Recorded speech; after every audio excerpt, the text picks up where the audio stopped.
Hey everybody, my name is Ted Forbes and welcome back to another episode of The Art of Photography. Before we get going today, I have a small favor I want to ask of you as the viewer. And a couple weeks ago, you probably, if you've watched a lot of these videos, follow the podcast, we've had some behind the scenes changes, kind of under the hood stuff that you won't notice too much here in how we produce the show. And we're going to move forward, hoping kind of a more interesting direction, because I'm fully committed to continuing to produce free content for you guys online. And like I said, if you enjoy watching these podcasts, you certainly don't have to do this, but one thing that would really help me out is that you could take an online survey that we've put together.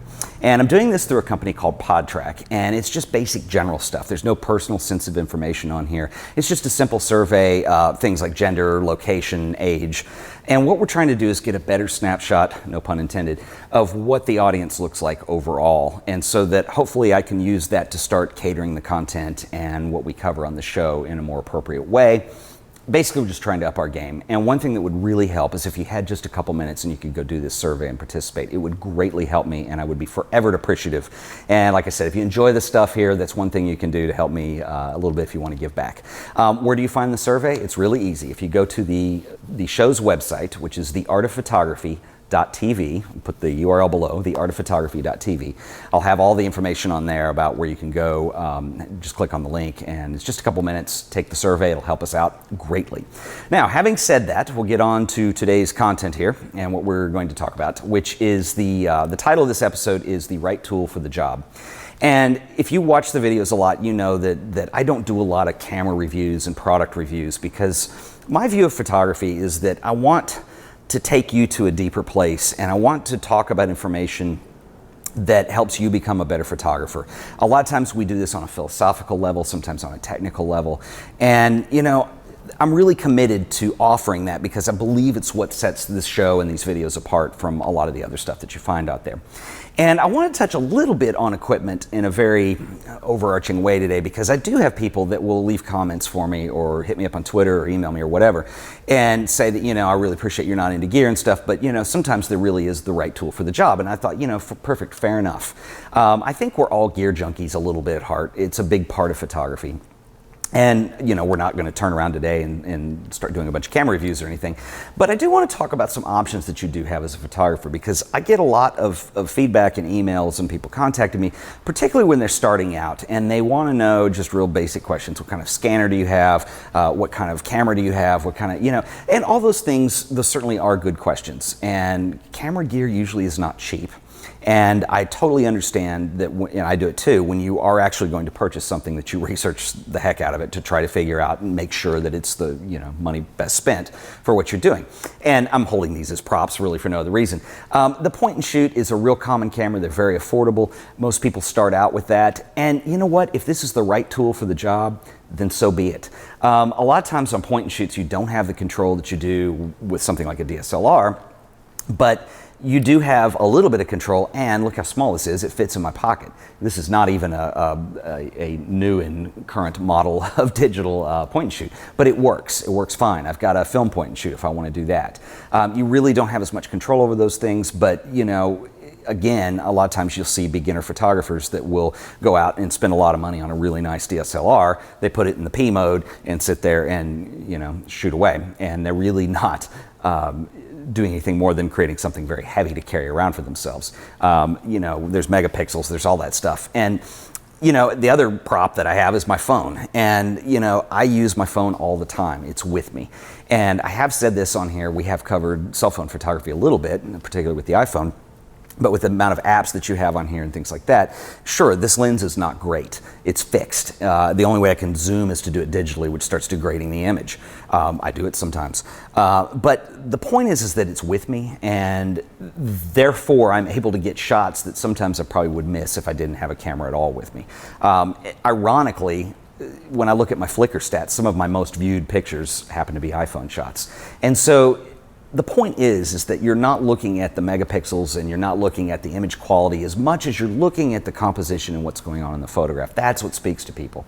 Flickr's about the only place in the world, 500px, places like that where you can go actually see what camera took the picture. Well, I got news, the camera didn't take the picture. Somebody took that picture and they were a human being. Anyway, all that to say, I do agree that there are some times where, you do need a different tool to get the job done. And sometimes that may be a DSLR. It may be a real specialty lens. It could be a body that can handle something or shoot big enough to where you're going to use it for a special application. And I've had some of these myself. One thing I want to mention to you guys, I was talking to a photographer friend of mine recently, and I thought, this is actually kind of a cool topic to talk about in the podcast. And he does it for a living. His business is built around it. And one of the things that he was saying is hard for him is, when you build your business around something, tying all your money up in gear is really a foolish move, because there's taxes to pay, and there's rent, and there's bills, and there's utilities, and there's gas to get to the job, and there's all these other expenses that you have as a professional photographer. And I was really kind of surprised when he made the comment that I believe it was bodies he doesn't own. He owns a couple lenses. You could do this the other way around, where you have a really nice body and you can rent your lenses. Rental is an excellent option that you guys can look into. This can be anywhere from, if there's a camera you're looking at that you want to just try it out and have fun with and see what it does, renting is a good option. In my case, I've done it real specifically on jobs, and I live in a big enough city, fortunately, where there is a local company that does rentals. It's very inexpensive.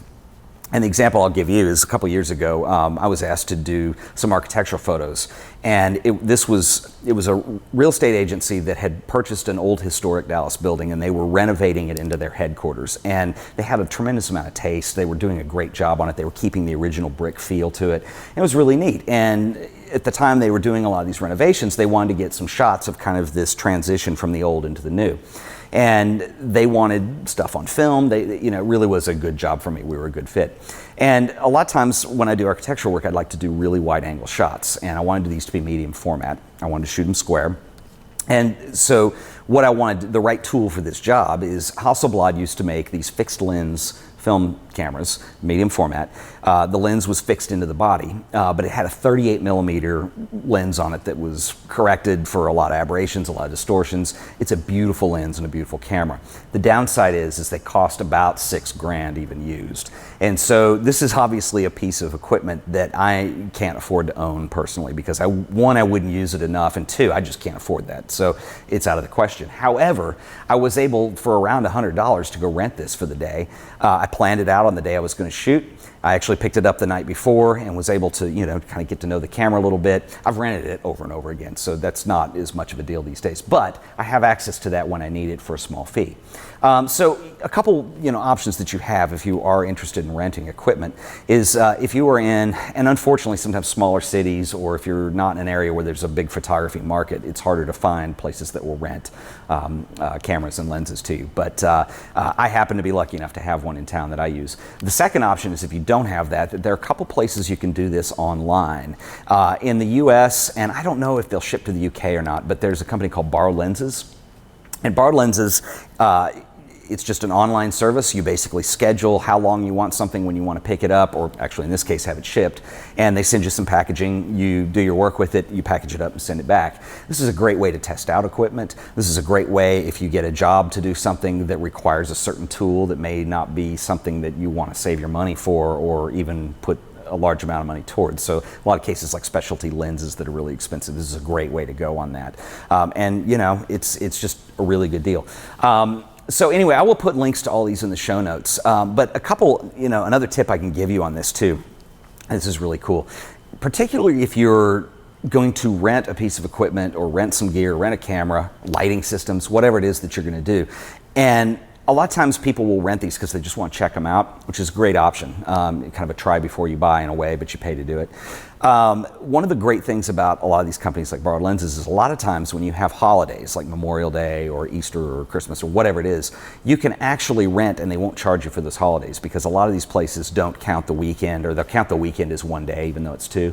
And so if you have some flexibility with your schedule and you need it for a longer period of time, that is an option that's certainly open. So anyway, look into renting equipment. It's a great way to go. It's a great way to get stuff that's really specialty that you need, and it's a great way to check out something if you're interested in buying it. So anyway, that's what we're going to talk about today, the right tool for the job. Anyway, once again, happy shooting. This has been The Art of Photography. Thank you for watching. I'll see you guys next time.